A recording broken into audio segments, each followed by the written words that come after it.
And we're live. And good evening, everyone, and good afternoon, and good morning, wherever you are in the world. And today it is true crime with a twist. We are looking at Son of Sam, quite a famous, prolific serial killer with quite a background, too.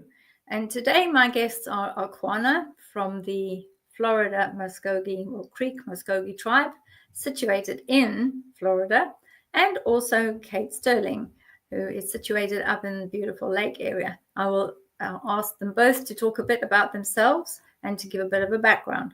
So, and then what we will do is we will go through the background of Son of Sam. I'm sure most people know about him, but we'll go through him for those that haven't heard everything about him.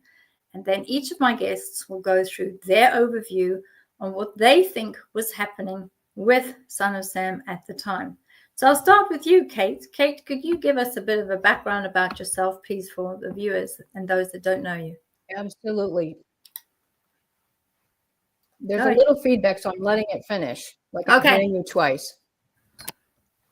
Okay.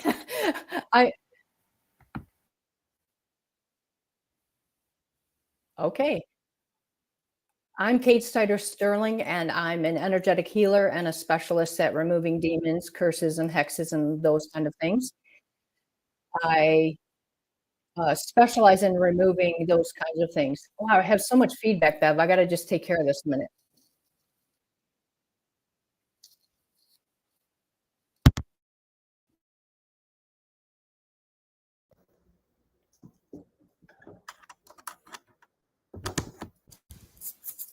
I'll see if that's better.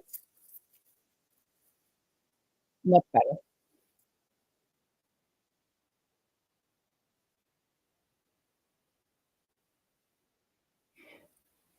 What else, Beverly? Well, you do a lot of energetic healing as well, which is the clear and close, and then completely close afterwards. So you do a lot of that type of clearing too, after you've done your utilization of energetic work, where there's individuals that have got attachments. So you do a lot of that clearing and cleansing as well at the same time, both the land and on the individual. Absolutely. I hope the sound I do a lot of the work, Beverly. Sometimes it's going into an extracted demon or an energy like that, an attachment. A lot of times it's more than one time in person until they know how to protect themselves, teaching them those skills, removing maybe additional things that are happening. Sometimes there's a long history of it, with a family, so I'll work with the family. Yeah, that's a key piece. We'll wait for Aquana to come back. I think there's also some technical issues there. So I'm going to bring onto the stage. This is the picture that was provided as the mugshot of Son of Sam, of Mr. Berkowitz himself. And he has a very difficult background, and it's not through the want of trying, but this is part of the issue. So it's our question today is going to be, was David Berkowitz, Son of Sam, possessed? And this is the question that the panel are going to be able to answer today. And because they've had a psychic look at the individual, they've had a look at his aura, his energetic values, had a look at his astrology charts, had a look at maybe even remote viewing to understand exactly what was necessary with him. So what we can do as well is we will also be having a bit of a look at the background, because he was extremely prolific, but there was also some extenuating circumstances with him at the time. So from that point of view, we will have a background review, his astrology. We'll also have a look at what was in his matrix, in other words, numerology, or the numbers that were around him. And we will have some idea of where he was and what he was doing at the time and how he ended up in such a predicament, because really it is a little bit of a predicament, actually. So let's have a look and see if we can add some of these items. So, Kate, do you want to go into start with your background and what did you pick up specifically with Son of Sam with David Berkowitz? Do you want to explain to the viewers what you found with him?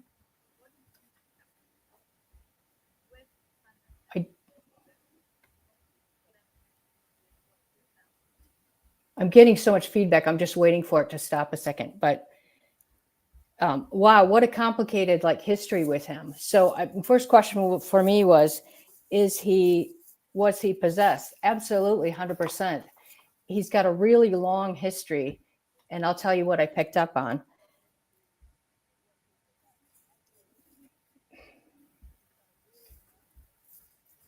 Let me try something, Beverly, to see if I can get better.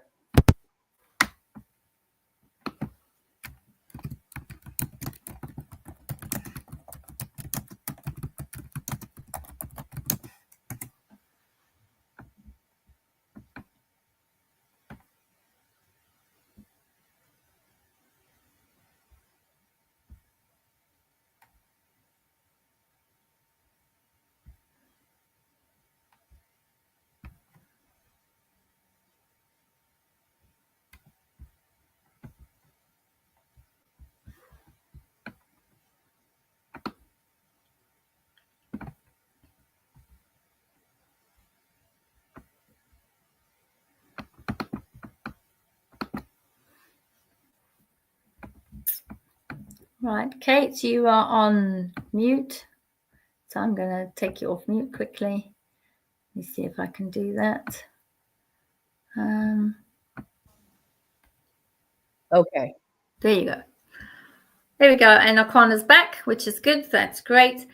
If you want to, we can go through that again. Has your sound fixed itself? You bet. It has. Good. Fantastic. Okay. So what I'll do is I'll bring on the review now of Son of Sam. There we go. So this is part of the issue. Son of Sam, David Berkowitz. And he definitely he's the 1st of June, 1953. So he's also known as the .44 caliber killer between 1975 and 77. And he was across all of New York City. And he also had a number of shootings, stabbings, etc. But he left 6 unalived and 11 wounded. But he also enjoyed writing letters to the police. And he also wrote a lot to the various media as well, which was unbelievable. He was arrested in August 1977 and immediately confessed to all of his crimes. And he said that he had been commanded and possessed by a dog named Sam. This is the most interesting part of this particular case, because many cases, yes, there is a claim that they were possessed, but not by a dog. So this is off the scale, very unusual. But he was deemed competent by his psychologists and clinical psychologists and those that were looking at him forensically too. He pleaded guilty, received 6 life sentences, and later he admitted the demonic story that he was claiming was also a hoax.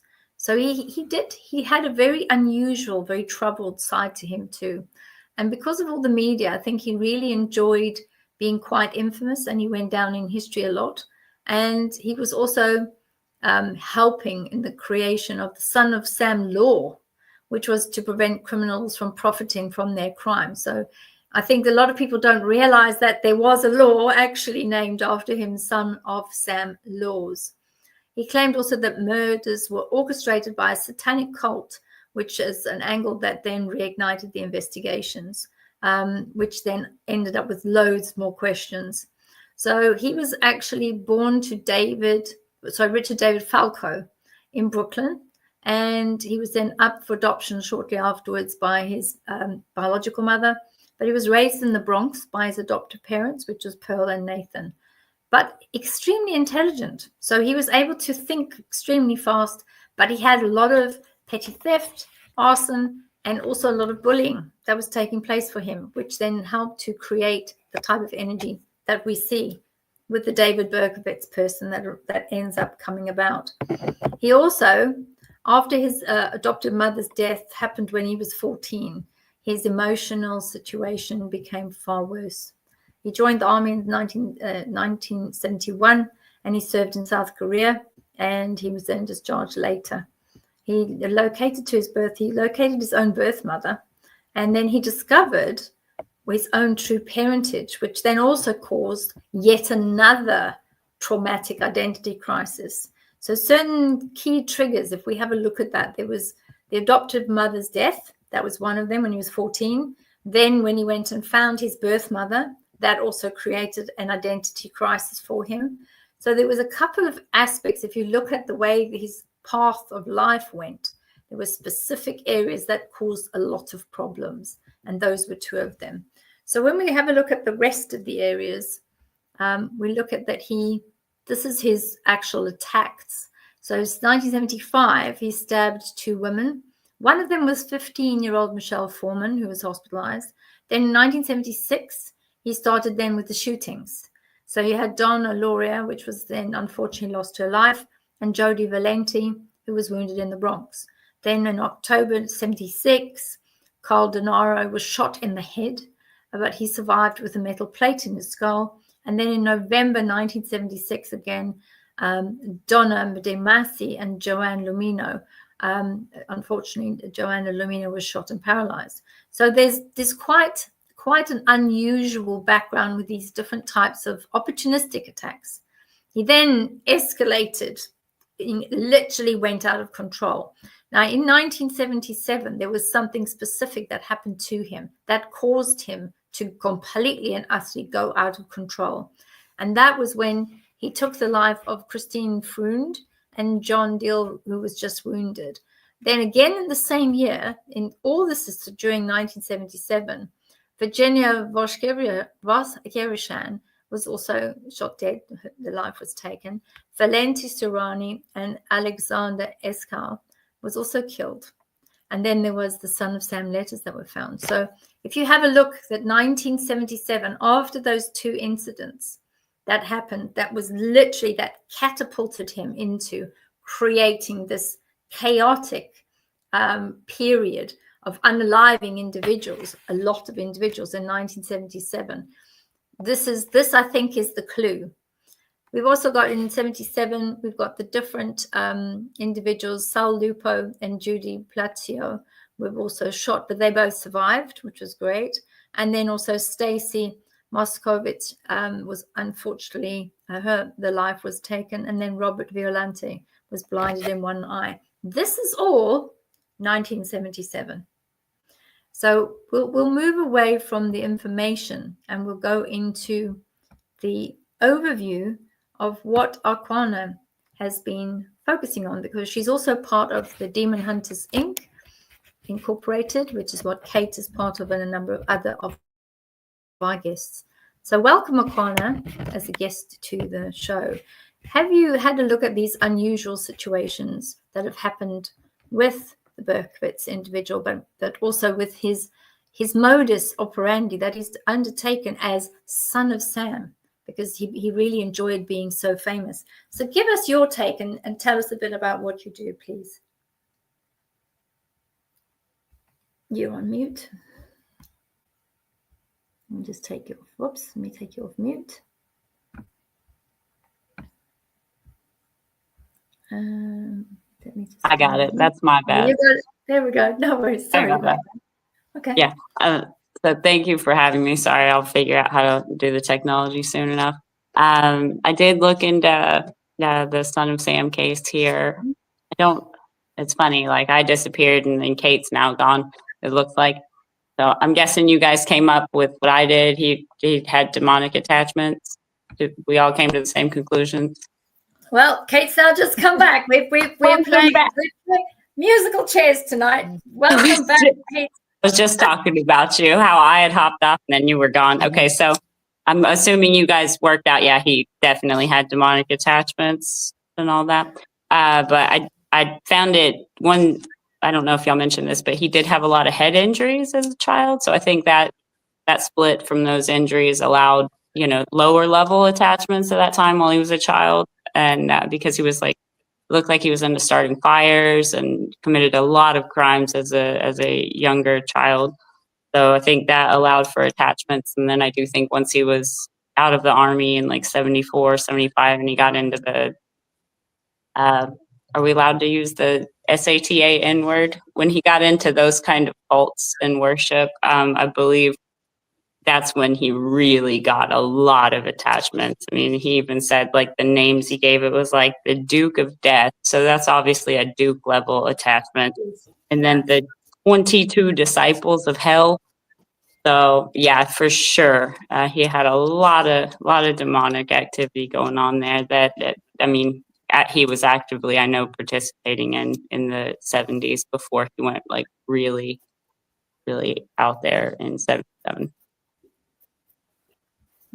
Okay, I think that's really good. The Duke attachment, I think, for the viewers and for those in the chat, focus on the fact that there was a Duke level attachment, because that is key. Kate, what else did you pick up around Son of Sam, please? Nope. Kate, can you hear us? Nope. Did you, Aquana, the You're head on injuries mute. make so much sense to me. Can you hear me? Yeah. I can hear you. Yeah, we can hear you. Okay. Okay, go ahead. Yeah, so the head injuries. Okay. Have you got a comment on that, Aquana, about the head injuries? The head injuries make sense because they allow demons to come in very easily. And given his prior disposition for already having what I think are lower level demons, a number of head injuries involvement with the cult would allow a very large Duke level beings to come in. Wow.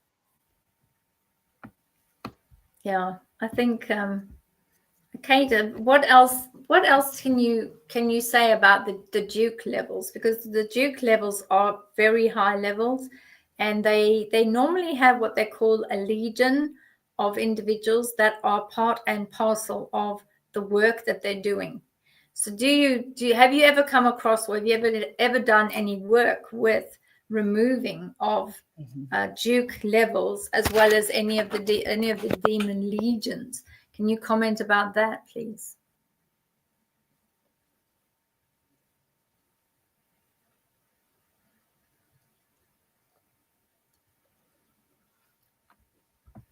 Yeah, sorry, Beverly, there's a long gap between feedback. But yes, I have removed Duke level demons. Oftentimes I'll get assistance from another demon hunter because they're very vicious. They don't want to lose their control over the person and their control over the demons and everything they want to accomplish. So they don't go easily. Okay. Are you able to explain some of the process that you would use in removing either Duke level or other particular types of demonic forces? So if you were called in, for instance, within Demon Hunters Incorporated to assist or provide release from somebody like Son of Sam, what would the first things be that you would do in order to start looking at the individual and understanding what is needed to remove those energies or those attachments?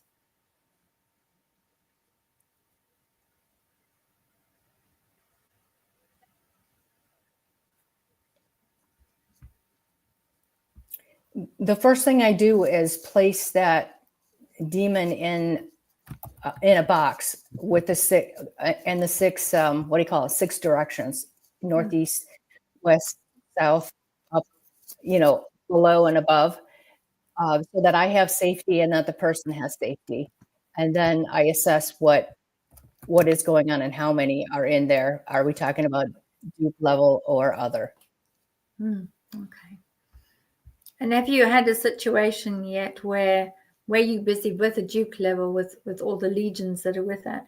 Have you ever had a cause where you've had to call in extra backup to people that are going to hold the light, hold the space, and hold the light to make sure that things move as they should, so that the removal and extraction takes place as best it can?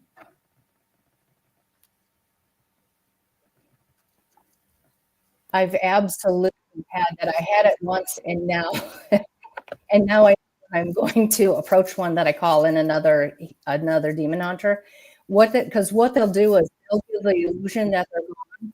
All they really did is kind of pop off that person, or pop their testicles or their whatever their arm extensions are off, and you'll think they're gone, but they're not. They'll come right back, and they'll be really vicious with the person that you're removing it from. So I won't allow that to happen again. So I'll call someone else in to hold the light in that box while I remove it. Oh, that's really good. Good. That's what we want to hear. So moving on to some of the areas that this particular individual has.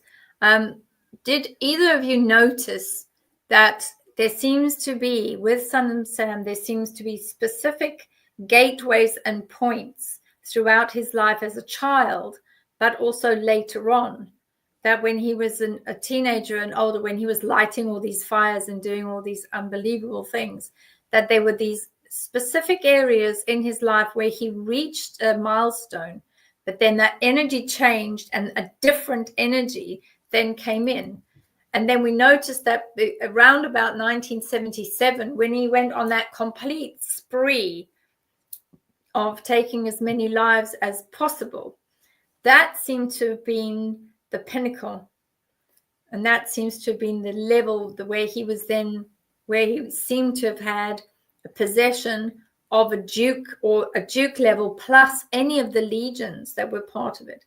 When you had a look at his energetics, did either of you see anything that was particularly of interest or that was very different? Yeah. So, Aquana, do you want to comment on that? And then I'll come to you, Kate. Yeah, sure. So I saw a couple of time periods throughout his life that looked questionable. So after he suffered the head injuries, his adopted parents ended up taking him for psychotherapy.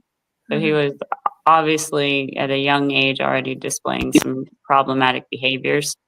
And then when that adopted mom passed away when he was 14, that was another major devastating time for him, that I think he would have been open to more attachments.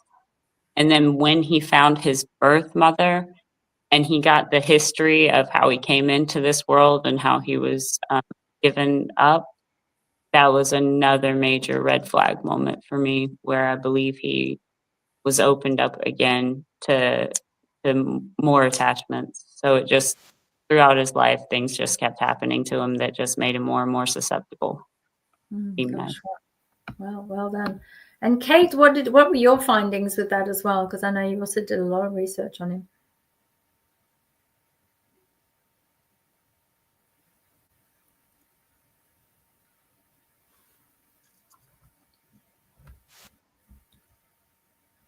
Okay, the same.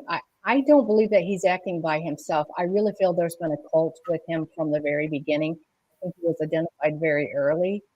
And I think that early on, I'm going to say some mind programming related to splitting the mind so that he could hold demons. And I think that when it looks like, okay, he's reached a new or a new level of activity, I see this as sort of a ritual on which he's giving the demon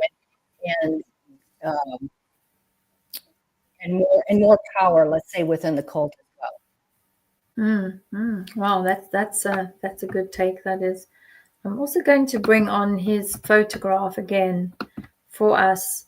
So what I want to draw the attention to yourselves and to the panel, but meticulously to those that are in the chat and our viewers, is to when you look at an individual that has an unusual structure around the body, the key area that I look for is whether or not there's symmetry between the face.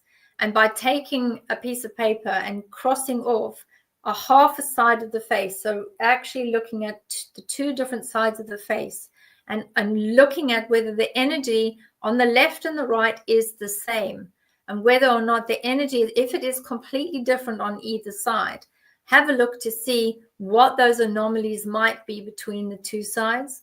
And also have a look at the depth on this particular photograph. Have a look at the depth of the eyes, because the eyes, once there's that level of possession, and I know you're both active demon hunters, so you would know this, is that when you realize that the individual that's coming forward for assistance those eyes become totally different. They either become disassociated and there's nothing in them. In other words, when you look into the eyes, there is a nothingness, there is an emptiness. It's almost like staring into an abyss of nothing. Very cold, very clear, absolutely nothingness. It's like you can't see anybody in there.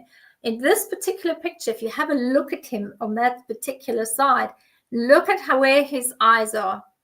He's totally disengaged and he's looking to the side, whereas he should have been, because it is a mug shot, as they call it, where he should have been looking straight at the police photographer to get his number and to get his likeness down onto the camera. But he's not. If you look at those eyes are completely soulless, which tells me that he's been pushed out to the right-hand side. So the energy of the David soul that was there has been pushed out onto the shoulder. And I don't know whether you both, with looking at this picture. So Alquana, what is your feelings of that? What do you see when you look at his eyes? I absolutely agree with you. And you can even see that left eye is even somehow like sunken back in further. Everything on that side of the face is lowered as well. And there's really nothing behind the eyes, but because that was the day he was arrested, he had the most critters with him at that time. But yeah, there's a very huge difference between that left side and the right side. And I've met people that had attachments, like deep attachments, and they have that same just soulless look like you're talking about that he's got in that photo. And the people that you've met that are, similar to the photo of Son of Sam, have they had a key difference between the left side and the right side? But have they also, what is their path been? Have they ended up either incarcerated, or have they ended up, unfortunately, with their life ending too early? What do you notice similarities are between this type of photo of this type of individual and those cases that you've been working on? So I definitely, you can see it's very noticeable in the facial structure. When you start to look at this with people you suspect might have things going on, you'll notice like there is a very big difference between that left-hand side where these entities, come in at versus that right-hand side where they push the person out. In my experience, the people that I have encountered that are at that level have all ended up incarcerated. Okay, well, thank you. And Kate, what's your view on the picture and the look and the feel, please?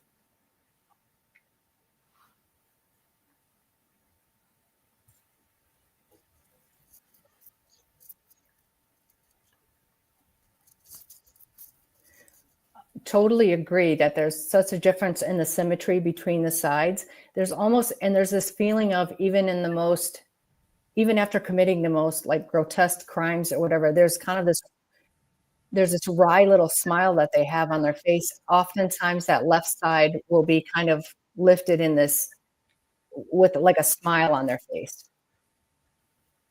So it's a bit like a sneer to say, well, you know what? In 1977, I've done all of these things and I've managed to do as much as possible. So yeah, it is a very difficult position, and I value both of your opinions on that, because it is key. And for those in our listeners, and particularly those in the chat today, to understand it is the individual soul will get pushed out to the right hand side of the body, and the energies on the left hand side is where those energies come in. This is where the attachments come in. They attach themselves to the back of the head.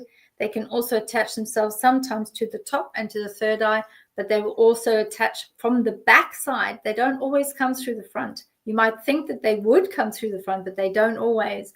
So just as much as in the front you have the front chakra points or the energy points, you also have the back, and they come through the back end and attach themselves to the back. And this is where you'll find initial warnings of an attachment of things like an upset stomach, nausea, feeling hot and cold and not being able to control your body temperature, but also disturbances in the eyesight sometimes also comes about, and you get a very strange metallic taste in your mouth, and you also get the smell of sulfur every now and again, or a really, really bad smell. So from both of you, because you're both demon hunters, what do you find that if you start working on a new case, as if this Son of Sam was going to be a case, what would you look at to see if there is an attachment or some form of possession, or even a very high level possession? What would you be looking at to see? What would you expect to see, and what would you define as an attachment? If you were brand new to the case and it was a Son of Sam person, what would you start looking at straight away? I'll come to Arcana first, and then I'll come across to you, Kate. Okay, right. So the first thing that I would be looking at would be trying to get a bit of history on the individual, maybe any major life, like how the Son of Sam Berkowitz had these major life traumas, to see where along the line things might have gotten picked up, and then start going into how their day-to-day schedule looks, because you can tell a lot by somebody if they've had major drastic changes in what they used to do versus what they're doing now. A lot of spiritual practices and things like that go completely out the window. So I would really just try to first be getting their history and their way that they typically function versus how they are, and then go from there to see what it looks like. Okay, thank you. And Kate, what would you be doing if you were given the Son of Sam case? What would you start looking at straight away, straight up?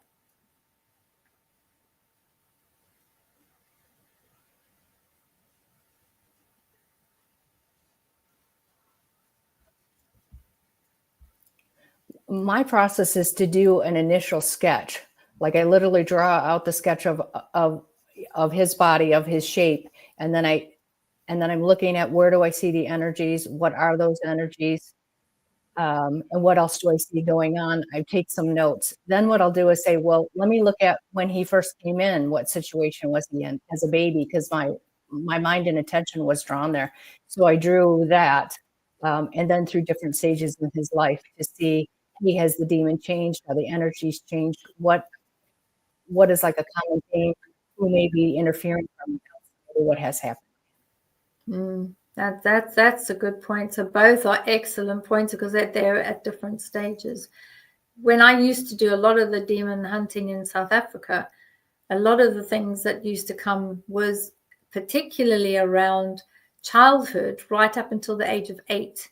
And these seem to be some of the worst cases, because it appears that these entities seem to be able to attach themselves to individuals quite easily before the age of 8. After the age of 8, there is that transition where the energies become flattened and they allow themselves to become more balanced. And certainly before the age then of 13, that particular balance becomes completely balanced, because they're now no longer sharing the path of the parent.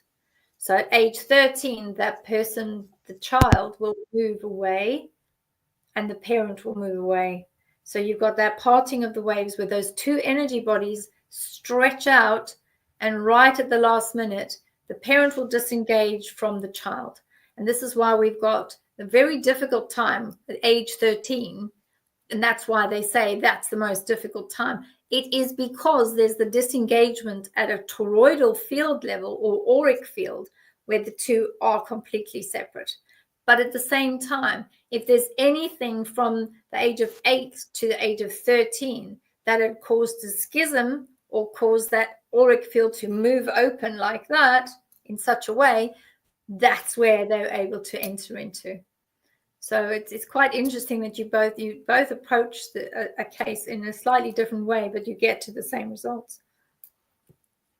So I'm going to do a couple of questions, and then we'll go to the summation at the end. So please, in the chat, if you can put QQQ in the front, that would be good.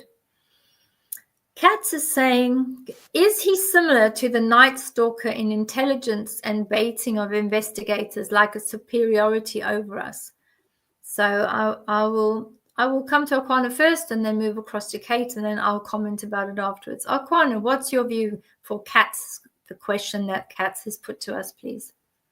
Great. So, yes, David Berkowitz was exceptionally intelligent again, and I found that a lot of the people that do get attachments and all do seem to be very intelligent. So I would agree with that. And in his letters taunting, that he was absolutely taunting the police, because he, in one of them, says, like, just remember, I'll be back, kind of thing. But the weird thing about him was that, yet in his letters, he's going through, that this, Papa Sam requires the red stuff, the red liquid that runs through us all, for, things like that. But then towards the end of his letter, he's writing like, I don't want to be doing this. May God bless you all, and things like that. So there's I do think it's for attention, to try and, trigger the police and get them on the wrong thing. But at the same time, I think a section of him, maybe towards the end, that is the true soul person, was also kind of reaching out, like, because he does say, like, please stop me. So it's a little bit different, I believe, from the Night Stalker. That's very sad, isn't it? And Kate, what did you look at in intelligence and baiting of the investigators? What's your view on this?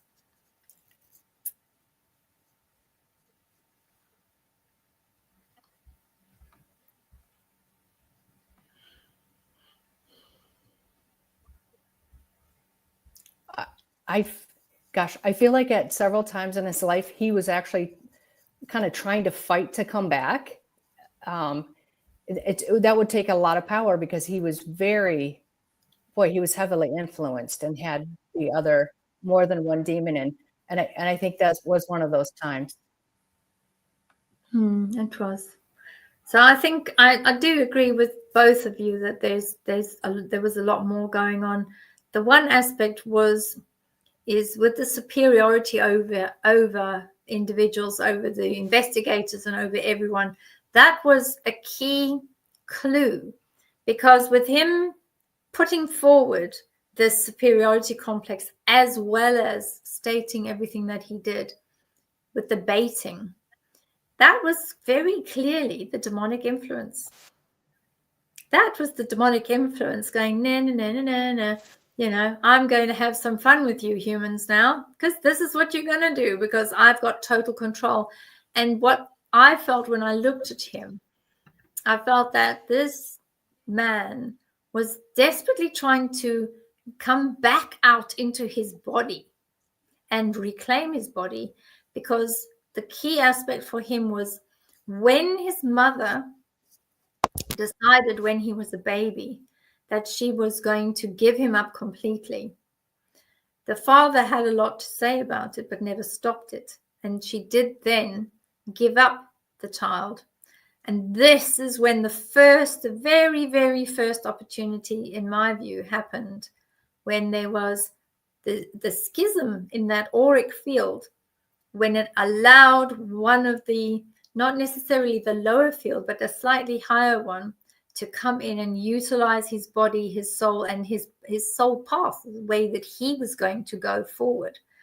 And that's how they were able to then grow with this young lad, grow forward as a baby, be given to a family to look after, but then have that same dark energy with him. So he's had the first level dark energy with him at the first time that he was basically pushed aside, because it was quite physical and it was very demanding. And the father, if you read the story about his birth family, it's very traumatic. And that was the first time that there was an opportunity for something to enter.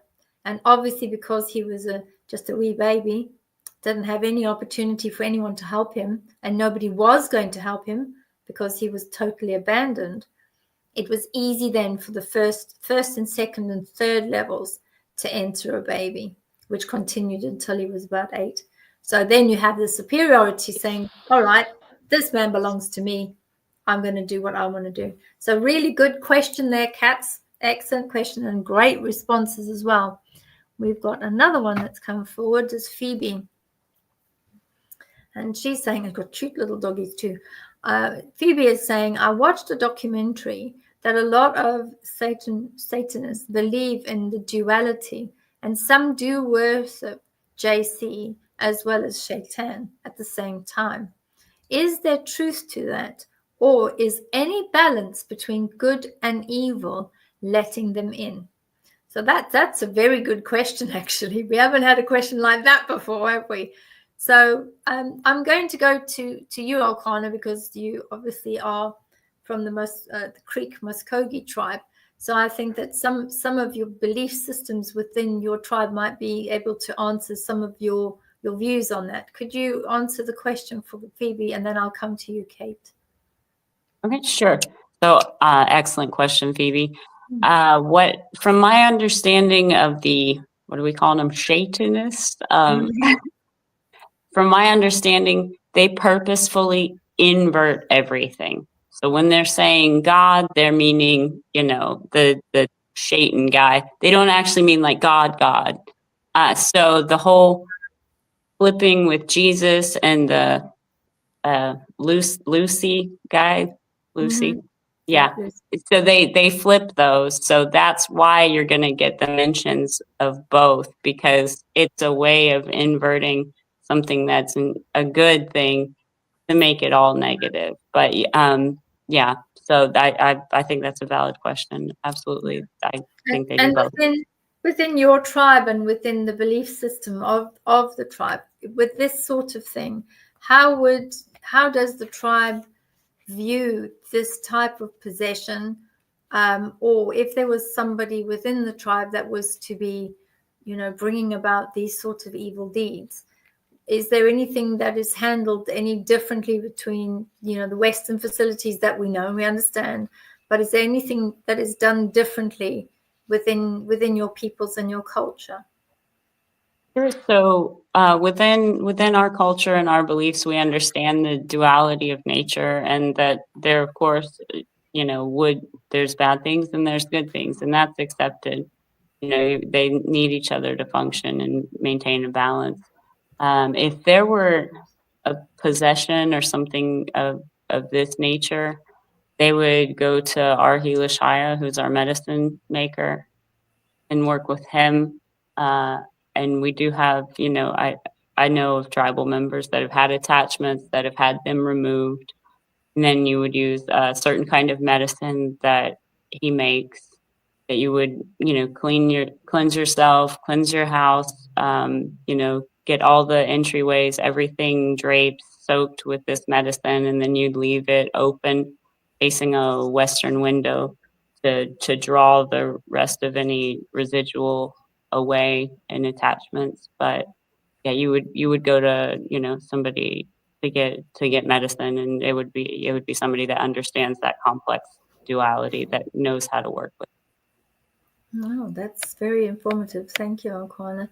And Kate, what is your answer for Phoebe, please, for her question?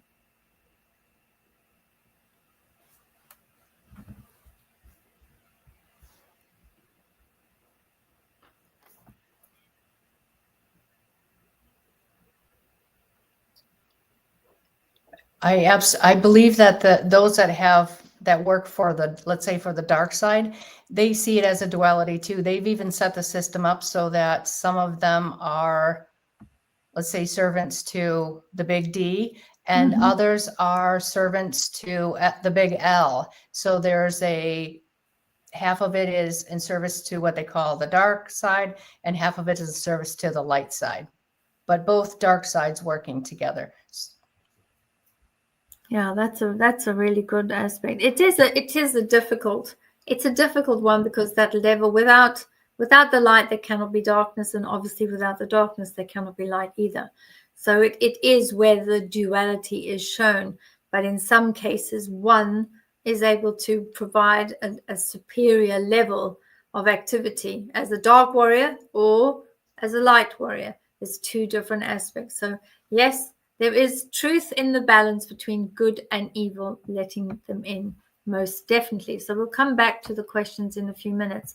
So in summary then, I'd like to understand what each of you feel that you, when doing your homework and all the individual, looking into the individual, doing your history research, reading the papers, reading the resource reports where he was arrested, what he did, how he did it, reading the information in documentaries about his childhood, having a look at all of that and answering our question tonight, which was, is or was David Berkowitz, son of Sam, was he possessed?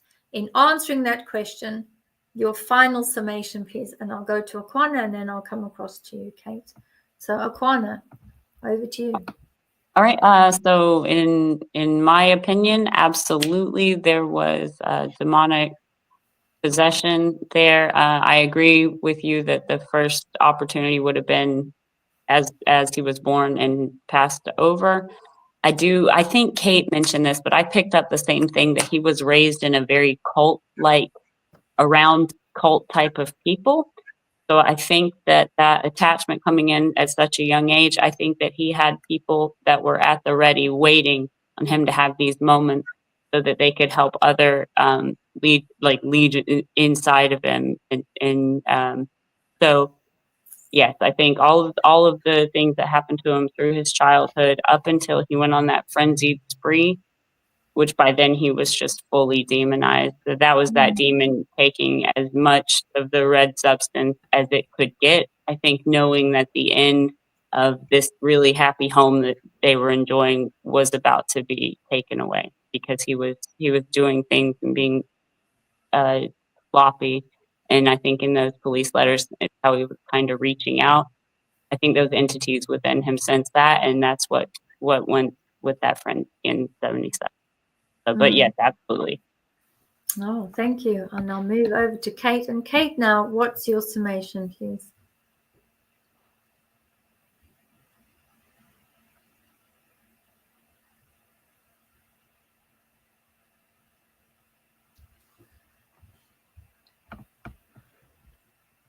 I agree. Was he possessed? Absolutely. From the very beginning. I've seen cases where, mild cases, let's say, where a baby comes in and they're abandoned or they're adopted and no one has been protecting them and the baby knows it. There's no prayers, there's no spiritual protection for them. They'll take on a little demon themselves because they don't feel they're going to survive without it. And those are people that typically become narcissists, just as an FYI. But so I think that sent him up early for them to be influenced by what I see as a community cult in the religious center for where he lived as he was growing up. I see that one of the leaders, let's say in that community, the religious community, was actually a cult leader as well. And that's where I see him actually being given and kind of swapped out bigger and bigger demons. Yeah, gosh. Yeah, thank you. That's a really one. So remember, FYI, you heard it here first. This is where they were picking up awful things. We've got another question that we're coming to here from Wench from Norway. Do you know why very smart people get possessed more often than many others? Now, we've never had that question before, have we? We've never had that one before, my word. Right, I'm going to go back to our panel now. That's a good question, actually. So, Aquan, I'll come to you, and then we'll go down to the bottom panel, and we'll ask Kate. So, Sure. Aquana, what do you think the reason is for very smart people that get possessed more often than many others, please? That's a very good question. I can only speculate because I don't hang out with demons a lot. If I can help it, I just try to get rid of them. So I've never asked them. But my thinking on it is that really intelligent people are a lot more aware of their energies around them and things like that. So I think that they're possibly vibrating at a bit higher level, exuding a little bit more light, which is attractive to those entities. And we have a saying like ignorance is bliss. I think when you're not aware of the things around you, it's like, you could maybe be having something try to attach to you, but you're not doing the right thing for it to be able to latch on because you're just not even aware. So I think it's got to do something with the energies that are being emitted from the individual. Thank you. And Kate, what's your view, please?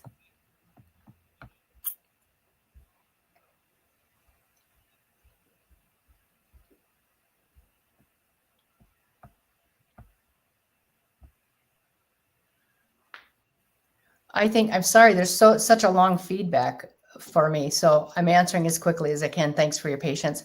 I feel like the more intelligent the person, demons have some intelligence, I'll say. I think that they know I can rise to a higher level and have more control and have different experiences and exert my influence over a larger group of people than maybe a small group. So I think it's by design from the demons. And I'll add my 50 pence worth in there. And that is when an individual has reached a certain level, both psychically, but also intelligence quota wise, the energetics of the individual changes. And that becomes almost like a level of aphrodisiac for these individuals, where there is a smell and the taste and the sound. All of those form part of the energetics of the toroidal field. So if you look at a toroidal field of someone who is, for instance, who has not been educated and is only just in pure survival mode, so a human being that was stuck in the desert for forever, and all that human being knew how to do is to find water, find food, find shelter. That's it, nothing else. They don't vibrate at a particular level, whereas an individual that knows the subtle nuances of life and can also find shelter, find water, find food, as well as everything else. So it becomes a smorgasbord for demons, guys. It's just like, oh wow, would I want somebody on that menu where it's just finding the three things and that's it? Plus also access is key for demons. What else can you give me in the smorgasbord? I want food. I want energy. I want loosh. Where can I get that? And these individuals that have studied, that do jet around the world, that have access to all sorts of other beings, human beings, other types of different human beings, that is usually someone that's well read, well educated, and financially probably well off because they can travel, which is versus a person who's stuck in the middle of the desert somewhere or up in the mountains somewhere and who's only interested in surviving. Big difference. That person is not going to be able to give a demon access to everything that they need, which is fear, food, loosh, more individuals to be able to scoop up. That's my take on it. That was a very, very good question, and we enjoyed answering that one. Let's have a look. We've got another one here. I did see it. Where is it? It's over here. There it is. There we go. So this is from Michael Doherty. Is it possible to get possessed or obsessed just through the energy in a photograph? So Michael, you are in absolute luck today. 2 demon hunters in one place. Yay. So I'm going to pass it across.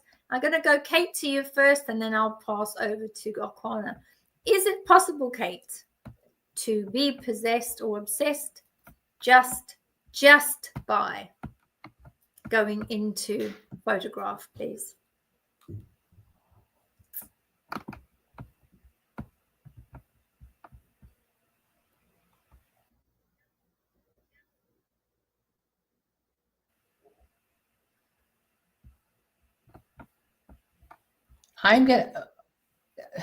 Boy, it's more likely that it's a mirror. I'm just saying, is it possible? It has the feeling that it is possible. I've not ever seen that.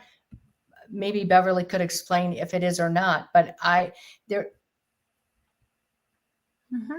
when I'm thinking of a photograph, I'm thinking of if it's a particular picture of a person that has a demon and you're looking at the demon in the eyes, then I would say yes.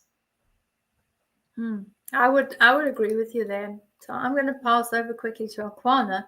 Aquana, what do you believe from this? Is it possible to get possessed or obsessed just through the energy in a photograph? I believe it would be possible to get possessed because it's possible to get obsessed by the energy of a photograph. And so therefore, I think if you've got that kind of energy that you're obsessing over, it opens up a space within you. It can split that and give a chance for something to come through. Even if it's not coming from that photograph, if you're sitting around obsessing over this, that, and the other, you're opening yourself up to attachments. So I think those are both extremely valid points. I will add, Michael, that when you look at celebrities and you look at their energetics around the photographs, particularly that are being used in the adoration, and I'm using that word purposefully, adoration of celebrities of a particular type, particularly those that are of the female persuasion, that have the succubus type of voice, and also have those that are able to sing a particular type of level, like those that used to sing in the old days and bring ships onto the side of the shore and cause them to crash. This is the same thing. So we've just got a different type of energetics now that can be captured through a photograph. And yes, people can become obsessed by individuals in photographs, and you see obsessive nature by those where fans become completely obsessed with their favorite celebrity. And this is where we see this in action on a day-to-day basis. They do become obsessed by the person in the photograph. But then I will say, and I have seen this being done, is that some of the photographics that they are taken, there is a level of energy that's transmuted around the photograph. That photograph then carries particular codes. Those codes are inserted into the photographics, captured, closed, and then sent off. And this is all part of this multi-billion-dollar industry across all of the world, where they're capturing those essences. They're capturing that particular obsessive energy and sending it out. And those that are open to it, and those that feel that they would like to adore these particular celebrities and also use them as, in a way, worship them, those energetics in that photograph, through that energy, exactly like you said in your question, Michael, it is possible then to become obsessive and take on obsessive aspects about yourself, because that particular energy in that photograph is almost pleading with you for the adoration, almost pleading with you to use that celebrity as their own person that's high up on a pedestal. So yes, the answer to that, I think all of us in the panel, yes, we have all realized it is possible to get possessed or obsessed through the energy of a photograph. That's a very good question. We like questions like that, don't we? Right, what else do we have? Oh, and here is Still Me. Hi, Still Me. Did you hear about the guy who took the Annabelle doll on tour as part of his paranormal work and then died shortly thereafter? Yes, we did hear about that. And that was a very, very interesting case. So have either of my panel members got any comments? Because the Annabelle doll was found in the room, but the handler, the person who owned the doll, who was taking this rather possessed doll all over the place, was found alone in the room, but had lost his life. And the only thing that was in the room was the Annabelle doll. So Annabelle doll will now have a new handler. Obviously, she didn't like him too much. So what is your comment about inanimate objects like a doll, like a stick, like, a record, like a hat? I've seen that before, like a clock, all of those things about an object carrying some form of demonic force. I'm going to come to you first, Kate, because I know that you've got a long lag time where you are. So go ahead, and then I'll come to Aquana. Please go ahead.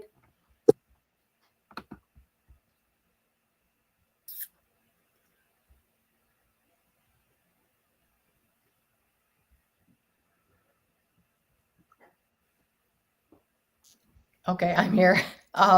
Yes, there are objects that can be to where a demon can attach. Objects can also act like a portal. Clocks to me act more like portals where demons can come through. The Annabelle doll feels to me like she actually had a demon with her. And I'm imagining if its owner or handler had a relationship with it, like a heartfelt relationship for this doll and for this thing, that it would allow the demon to actually come into him and be part of his energetic field. Oh, that's really good. And Aquana? All right, y'all. First of all, this is why y'all don't go running around taking haunted dolls on tour. Okay. What a horrible idea. Yes. Yeah, that doll is absolutely has something to do with the handler's death. And I believe when he was taking this like voodoo demonized doll around, I think he took it to New Orleans and like one of the places there burnt down. Like she'd been causing a ruckus the whole time. Who took her out of that case? Good God. Don't do that, kids. So that's a no then, I guess. Don't take haunted dolls onto her. Yep, we did hear about it. So still me, thank you very much. That was really a good catch. And also for those that are interested, have a look at the Annabelle doll. And it even made national news. My goodness me, that's yeah, I've never heard of that before. But yeah, I'd hate to see who gets the Annabelle doll now. I know there is a facility, I can't remember what area it's in America, where they take objects and then they encase them and they keep them safe so that nobody else has to be hurt because of the Annabelle doll. So here we go. Weekly rant. Look at this. It's very cute. That's a Pumbaa. Oh my goodness, that's a Pumbaa. Look, it's so cute. It's a warthog. Oh. So weekly rant is saying, if someone as a child or as an adult faces a near-death experience, or NDE, could that bring them closer to being attached onto? So in other words, does an NDE end up making an individual more vulnerable? So either as a child having a near-death experience or as an adult having an NDE. What are the views on that? So I'll come to you first, Alquan, and then we'll move to Kate. So what are your feelings on that? What do you feel is possible? So from NDEs, what I've seen a lot is that people gain heightened connection spiritually after having one. That they really ascend in their abilities, like psychic abilities and things like that. So very clearly something is shifting in there. Honestly, I mean, I think because in that instant there's going to be a brief time where you're separated, you know, your soul is separated and from your body, and it is vulnerable. So there is always the opportunity for that. Okay, that's a good take. And Kate, what's your view, please, on children and adults, NDEs, bringing them closer to enabling attachments?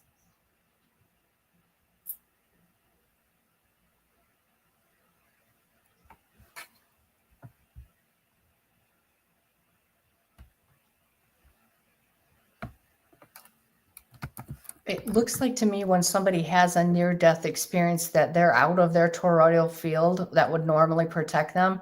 And having been in a near-death experience, at least one, I'm going to say critters, all kinds of energy and beings come to talk to you. And if you're not at your best and you're not very present, you could easily follow them wherever they want to take you.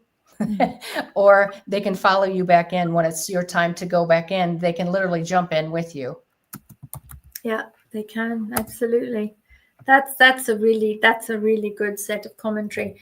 Now, just to give it some balance, what I will say is, as much as during an NDE you have the opportunity for a negative presence or a negative aspect to hop in, you also have the opposite. So at the same time, there are other beings that are trying to get to Earth and come and work here specifically. And sometimes in a near-death experience, on occasion, with that shift in the toroidal field, where there's that schism, where there's that open area, where it's that imbalance has occurred, there is a possibility that both angelics and others, but not others so much, angelics, if they have had prior engagement with the person that owns the soul and the person that owns the body, because obviously we are given a soul, we have sovereignty over this body. And if you decide that you want to lay down the body and you don't wish to continue walking in 3D, you can decide to do that. And you might end up making an agreement with another soul that has a particular job to do here. They might decide to ask, well, if you decide to walk out of your body, could I then walk into the body? Because it means then that that individual that's coming to do the work that's needed here in 3D, they might decide, if I come as a walk-in, I can take on your facility, your life path, your body, what you're doing at the moment, get in and circumvent having to come back through the birth and the cycle of birth, starting off all over again, having to grow, having to go to school, having to grow to a point where the actual path or the soul path can connect. So there is also that opportunity through a near-death experience to be walking out of the body with a new soul walking into the husk. So this is the husk, the body is the husk. And we are seeing a lot of walk-ins happening now. They're coming to the fore. There are those that are very obviously not of this world. They've come to do a job, and as soon as they finish their job, they'll get ready to go back to source or back to creator. So that was a really good comment there, Weekly Rant, and thank you, panel. So I think I can hear a dog snoring. There is a dog snoring. I can hear a dog snoring. I was wondering whose dog was snoring. That's funny. Yeah, there's a dog snoring. There is not my dog. Oh, that's the Pink Panther. Does your dog bite? No, this is not my dog. Right, let's have a look and see. Let's have a look. Yeah, Pink Panther band. Never mind. Oh no, I knew exactly what you were referencing. Did you? Oh, okay. Did you watch Pink Panther? Now I know Fifi Butterfly. I know you sent a question to me, and I am looking for it. Oh my word, where is it now? This is ridiculous. Come along, let me find it. The thing is, my comment section is so tiny. You see me staring, and I have like pretty strong glasses on, and I still can't see it. So just bear with me. Oh, there's Angelica. Guess who we've got in the chat? Angelica. She's Angelina. That makes sense, Aquana. This is one of our other team. This is Angelina Jameson, who is also Demon Hunter, and she's got one of the worst areas. She's got Las Vegas and border areas. Wow. That's a terrible area. That is a terrible area. Yeah, it's a very, yep, there's baby eaters there, which is not very good. It's a very, yeah. So, and Angelina Jameson, hi, so lovely to see you. So, yes, she agrees with you there. So, we're going to have to get you back on the show over the next couple of weeks. Fifi Butterfly. And she got Bella as an adult, objection as a child. Okay. So let's see if I can find. So if you got any questions, here's another one. Reposting for Carla. Okay, Carla's question. Thank you, Phoebe, for doing that. You're a honey. Can you be successful in developing psychic skills and or remote viewing abilities? If you have, this is a good question. Yes, I like this question. If you have attachments, and what can you do to remove the attachment? Isn't that a good question, panel? Very good. Right, Aquana, and then we'll move across to Kate. So go ahead. Okay. All right, absolutely. You can still be successful developing all of that. And in fact, if you've got an attachment and it's especially powerful, it's going to be pushing its abilities into you as well. So you're going to find that you're able to do a lot of things that you wouldn't normally be able to do. So best thing would be get that attachment removed so that you know that going forth your abilities and things that you're able to do are from higher source and of the light rather than from a dark entity.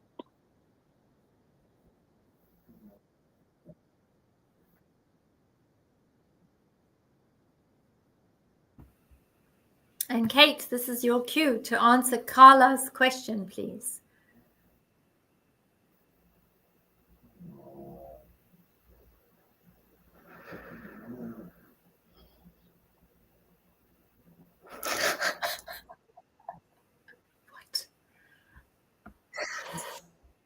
Oh, Aquana, I completely agree with you that the attachments give you extra extraordinary ability. If you have more than one, then you have even more extraordinary abilities. You tell when someone has one because you'll see, like sometimes they're answering something from like a very high level, and other times it sounds more down to earth or something like that. So you can tell it's almost like you're wondering, does this person have a split personality? But it's more of the attachments.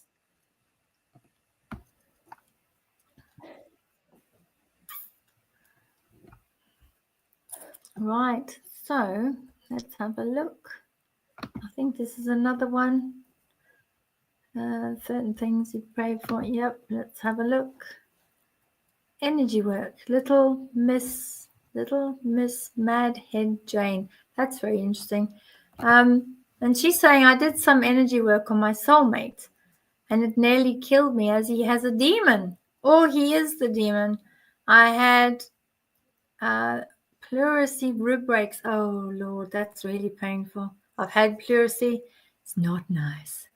And now I've broken my arm, bone in shoulder. And how dark is that? So, yes, unless I will have say, and I know we've put there, this is for entertainment purposes only. But I think the most important thing is if you don't know the protocols and procedures on removing these dark individuals, and particularly what level they're at and how to go about the removal, please don't try to do this work unless you've been sufficiently trained, because it's not an easy situation. When I was working in South Africa many years ago, I think it was about, it must be at least 40 years ago, there was an extraction that I went on with a whole family that had almost all these vipers on them. And they picked it up from an area of the factory that they used to own. And in the factory, they used to deal with anodized steel. And these big pots of chemicals were across. And this was part of the area that every time the family went there, they were just being reintroduced to more and more energy. And it just smelled like sulfur. It was absolutely stinking. And one of the times they tried to do something, and then as I was there, I walked towards it, and one of these demons just picked me up and threw me across the warehouse. And I was very lucky that they had a diamond mesh fence that was before these big vats where they used to put the steel in to anodize the steel. And otherwise, I would have gone into one of those vats and ended up, as a popsicle, because this thing had made sure that it headed me straight towards the acid baths. So just be very careful if you're dealing with these things, because they can get very angry and they can cause physical things to happen, as our lady in the chat has just said. She's had these things happen. So I know that Kate and Alpana will be doing a weekend workshop and a course very soon, teaching everyone who would like to be demon hunters to come and learn. So I'm just going to give it over to Kate and talk a bit about what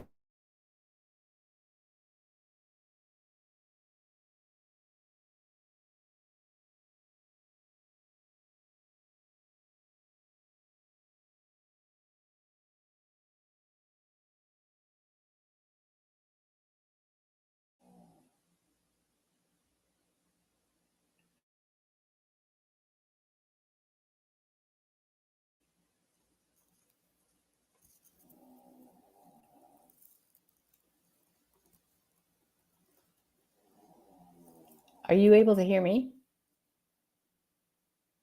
I can hear you, Kate. I didn't hear Beverly. Okay.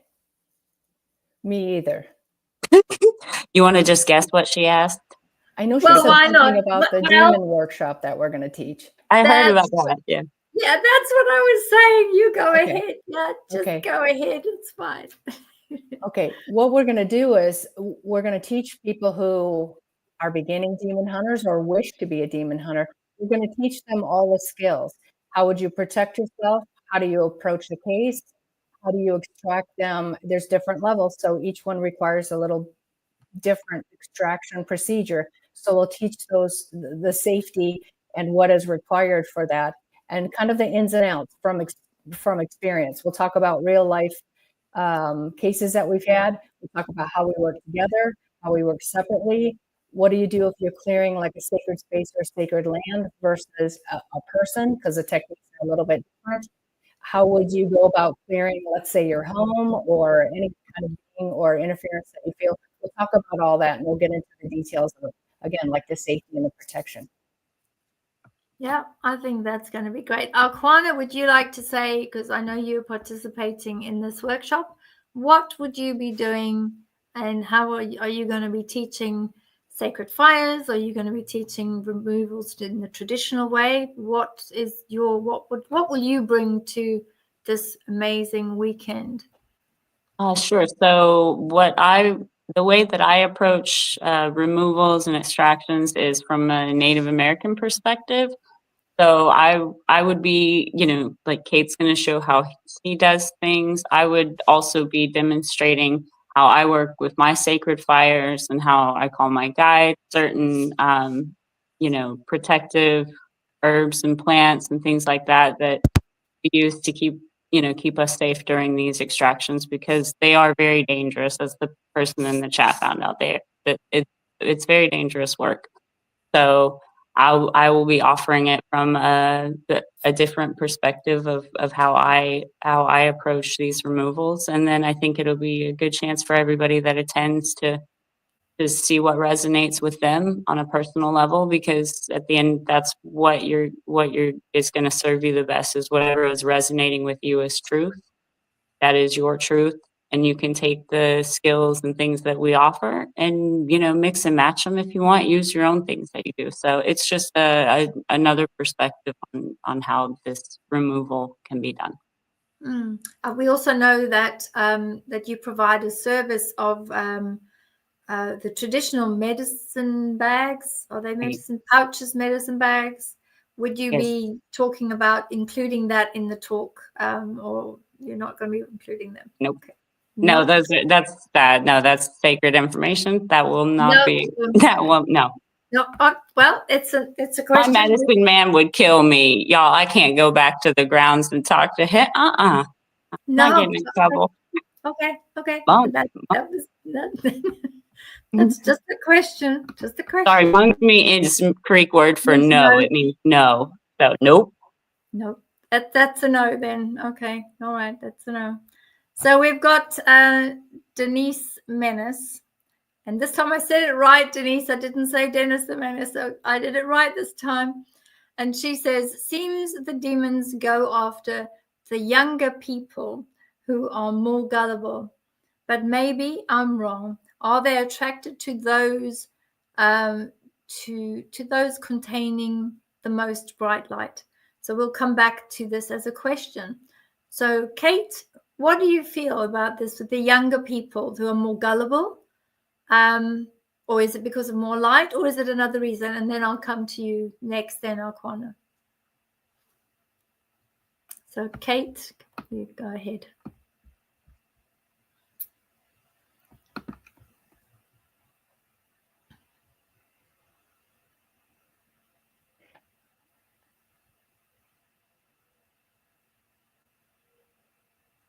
I'm going to give an answer that's kind of funny because it has to do with something Aquana said. Once she said demons are essentially lazy. So if a demon can upsize and take something who has brighter light, meaning more abilities, and more, maybe, what am I going to say?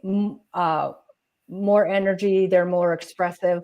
I feel like they'll go for that. But definitely I believe that demons would attach to anybody given a chance. Yep. And Arquana, what's your view on that, please? Okay, sure. So the question says younger people who are more gullible. If you think about being gullible in the respect of somebody that easily trusts what others are saying and assumes that they have their greatest and highest good in mind, that kind of personality type would be more trusting, especially if some kind of attachment came up and was like, "Oh, I'm your friend." And if this person doesn't have friends and things like that, they could unwittingly, because of that, their personality nature, be taking something on a lot easier because they are more willing to believe that people are good and things like that. So I think that being gullible might lend towards easier attachment state, basically. Thank you, both of you. I'm going to add an unusual take on this now, and that is specifically, we've got the question has said about CYP, so children and young people, but we've also got a new emerging, and I think you both you, Aquani, yourself, and Kate, you've both had a lot of work of late with individuals that are not gullible, but vulnerable. Let's use that as a term. The vulnerable individuals that are either, could be high functioning ADHD or could be non-verbals, the non-verbal types that we see, because they are adept at utilizing their mind to utilize it as a language or different type of language. And you do need a level of psychic ability in order to have contact with them and speak with them. And we're very lucky in the Demon Hunters Inc. We have someone who's been working with these children now for about 4 years.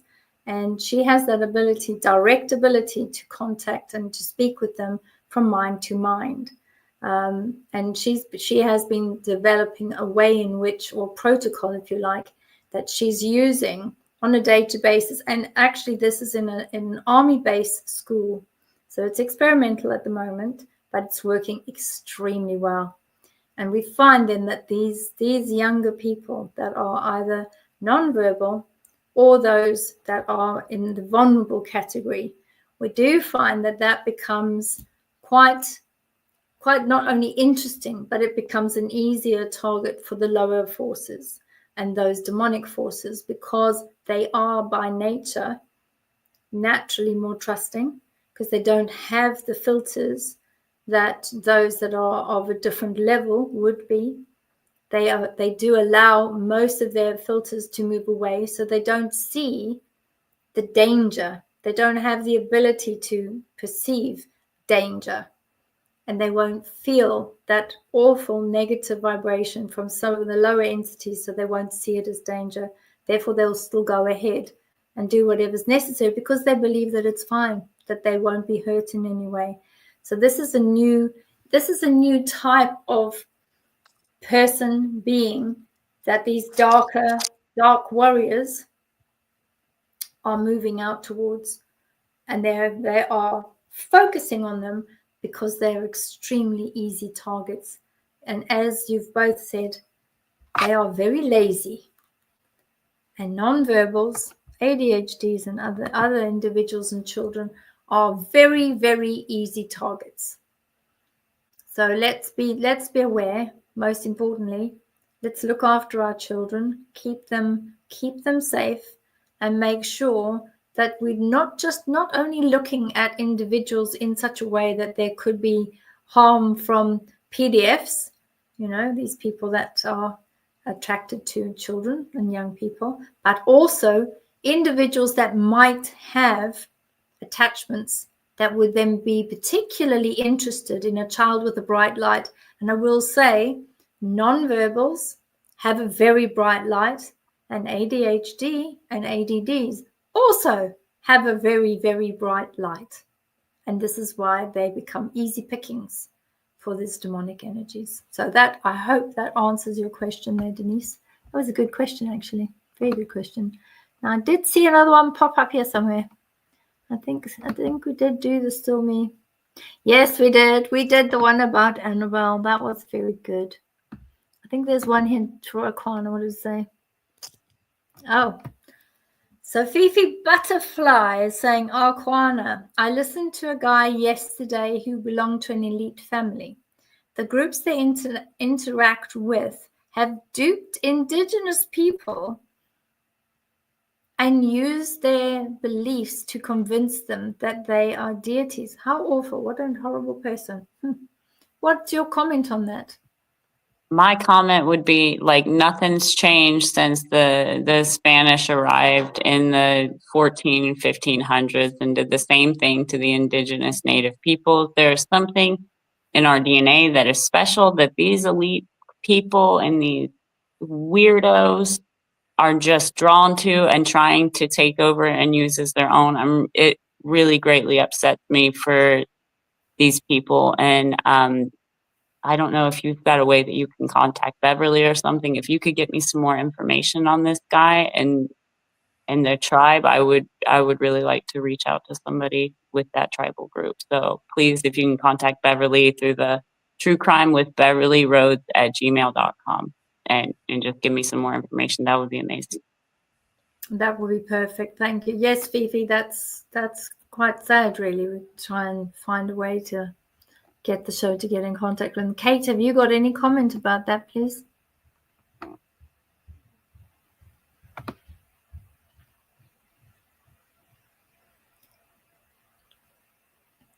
Beverly, are you asking? Yeah. Feedback. Just are you I'd asking ask whether you've got any comment. Have you got any comment on this?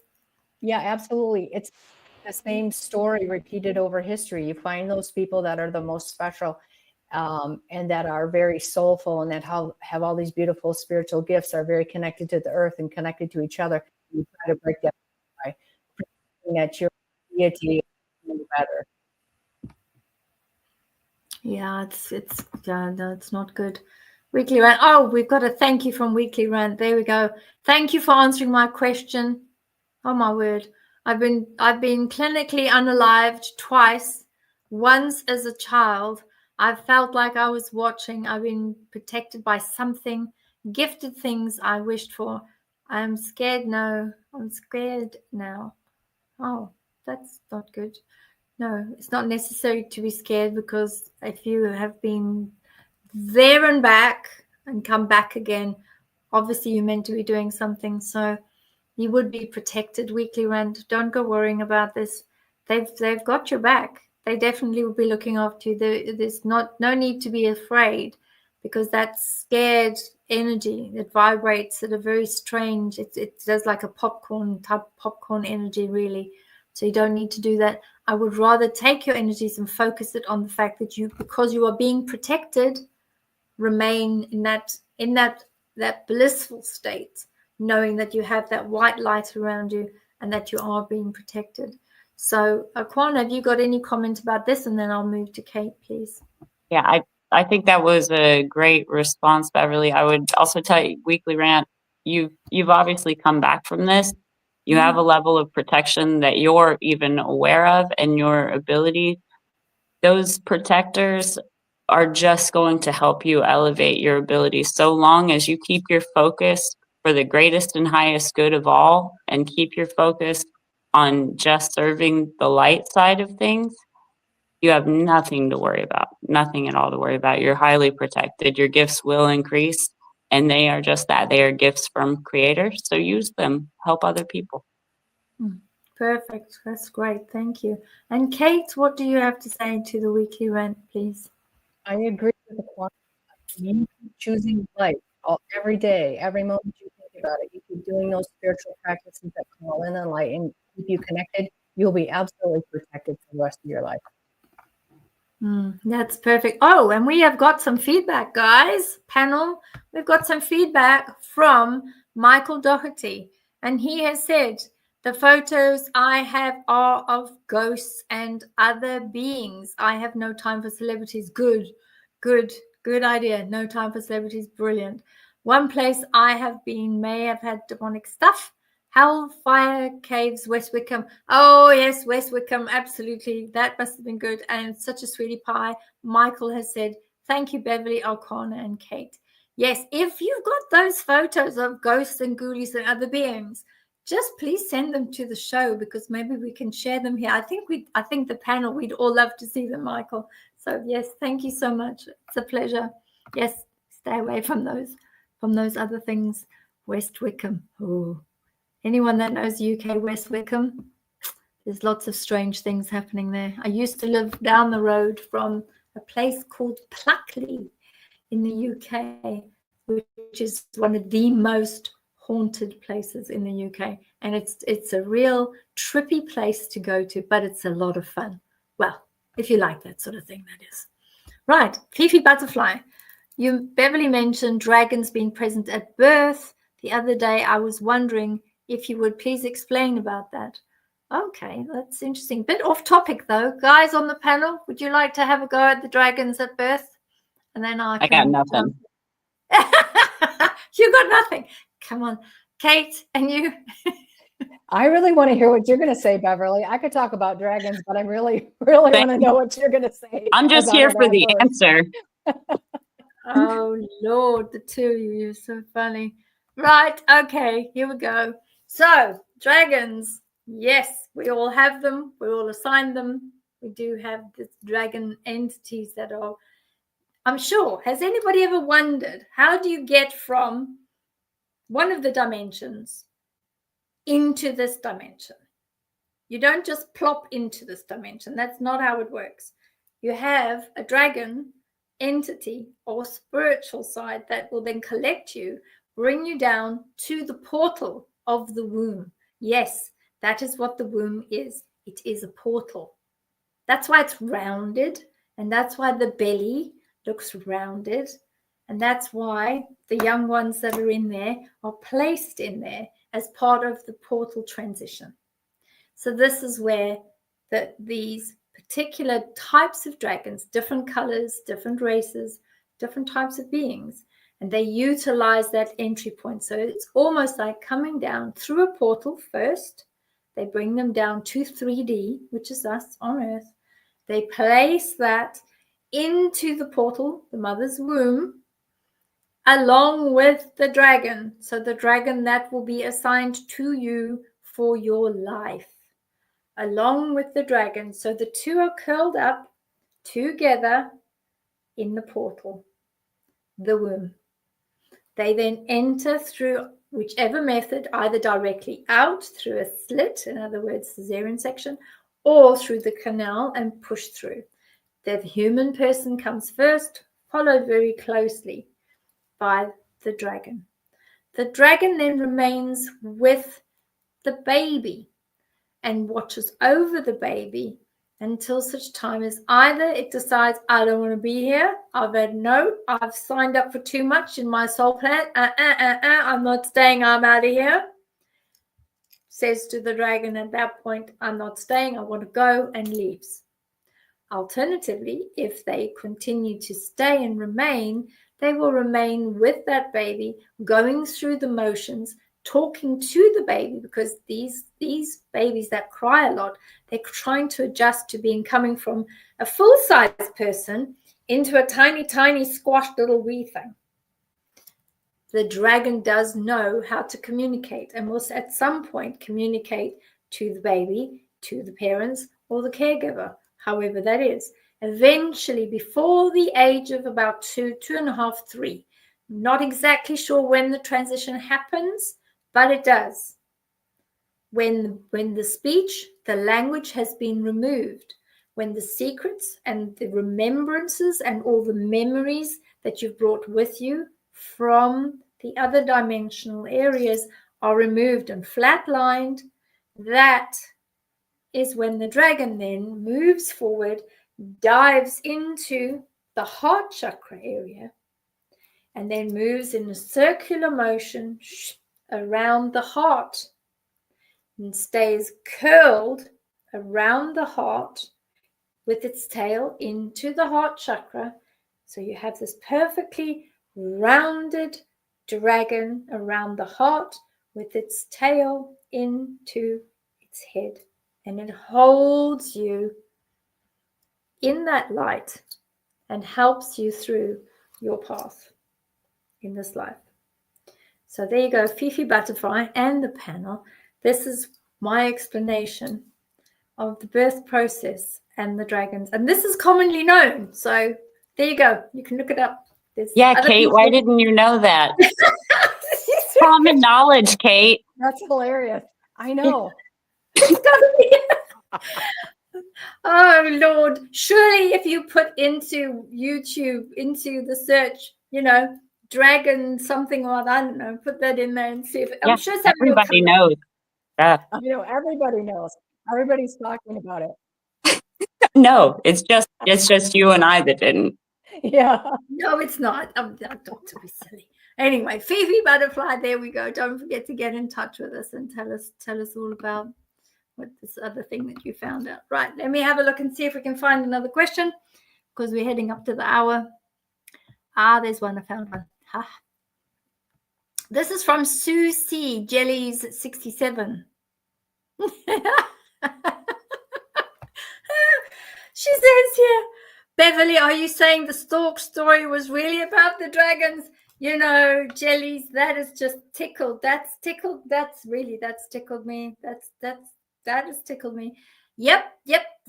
And seeing as my name is Whitebird, that's like a stork.